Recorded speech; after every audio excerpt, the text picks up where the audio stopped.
Hello ladies and gentlemen, welcome back to Uncle Matt's Cookery Lessons. I'm going to be making some scones, or scones, perfect with a nice cream tea.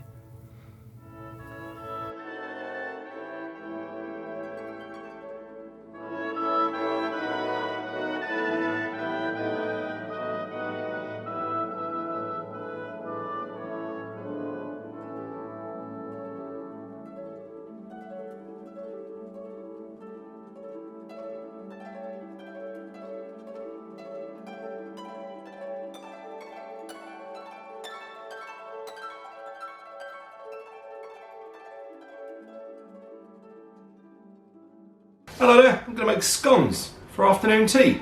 Why wouldn't you? Okay, into a sieve with self-raising flour, pinch of salt, that's some extra baking powder, and we sift it. Self-raising is self-rising over in the States. We want some lift in this. So, nicely sifted, in goes some sugar. It's not very much sugar and it's not very much butter. These are really... they're not actually that far off being a savoury biscuit really. So I'm just cutting up the butter. By all means get out your food processor and do this part in the machine. I'm just basically trying to use as much as possible like the fingertips to do this, to try not to transfer too much heat from my hands into this cold butter. Just keep working away until it resembles a sort of fine breadcrumb or sandy texture like that. Make a little well, crack in your egg. So many different recipes for scones. Some have eggs, some don't, some have more baking powder in them. Choose one you like and stick to it really. It's very, very simple to do. Anyway, so the milk. I didn't use all of the milk in one go. I used about 2/3 of it because it just varies. Day to day it will vary. So I work it in with a knife, from the cutlery drawer, one you'd have to eat your dinner. And I'm thinking, can I squeeze that together to form a dough? No, I cannot. So a bit more milk is required, but again, I'm still not using all of it. Any you don't use, you can pop in your cup of tea at the end, but also we're going to use some to glaze these scones. And that's it. It came together. And that's as far as I want to work this. So this is the opposite of making bread and pasta. We do not want to work the glutens. We want this to be nice and short and crumbly. There you go. Into the fridge. Give that about 10, 20, 30 minutes, whatever, just to firm up again. So now we're going to roll this thing out. You can be quite generous with the flour. And just pretty much go to the thickness you want. Mine, I go quite thin, so I'm not going to have the tallest of scones, or scones, that's another argument to have. What do you call them? But, be happy with the size you've got. Make sure it's nice and level. There you go. Have a closer look there. Get your spirit level out if you really want to. And now we're going to cut them. So I'm going to show you just the size of the ring I'm using, the cutter. Again, it doesn't really matter. Use a bigger cutter, you'll get bigger but fewer scones. It's really quite simple.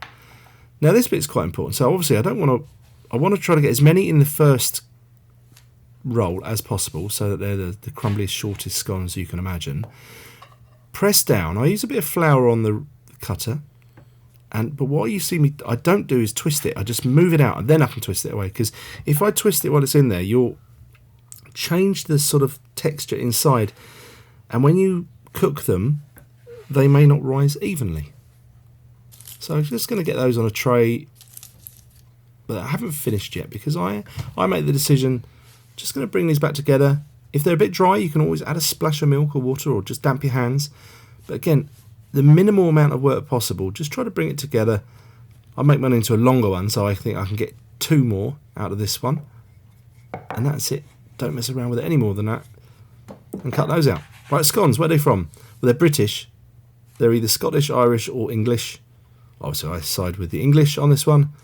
Doesn't really matter. Different shapes. And I think they used to be cooked like griddle cake until baking powder was available, and then people started to bake them. That's the milk I'm using to brush it. You can use egg, but if you use an egg, again, be really careful not to let the egg drip down the side, because that will stick to the side, and again, they will rise unevenly. So, into a pretty hot oven, about 15 minutes, till they're nice and golden brown. I turned them halfway through baking, and there you go. And these delightful little afternoon tea cakes, and they date back to the early 16th century. And a Scotsman wrote a poem about it, so you might argue the Scots are right. Who knows? I don't care.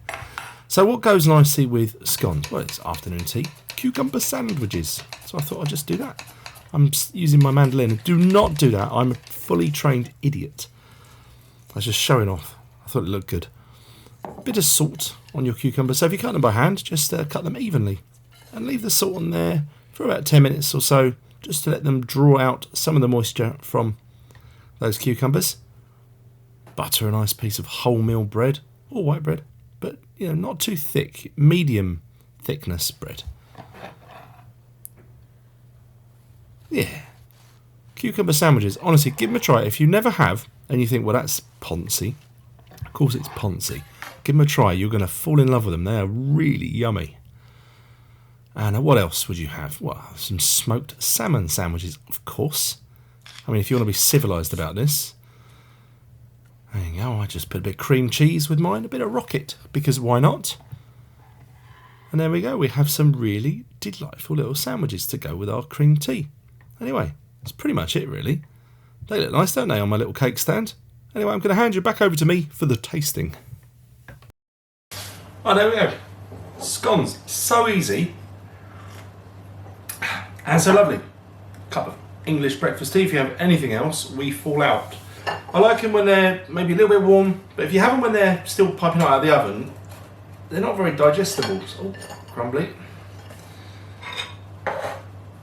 So, this divides the room. Cream first for me. That, I believe, means it's Devonish. And then jam.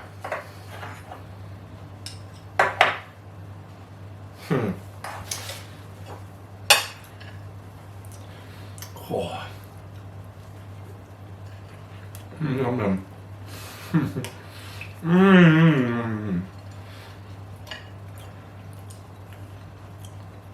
It's lovely. What do you think it would be? Lovely. They're also very nice with butter. Everything's nice with butter, isn't it? Oh, it's lush. Even though I'm doing this the wrong way around, let me try one of these lovely cucumber sandwiches. Aren't they dainty?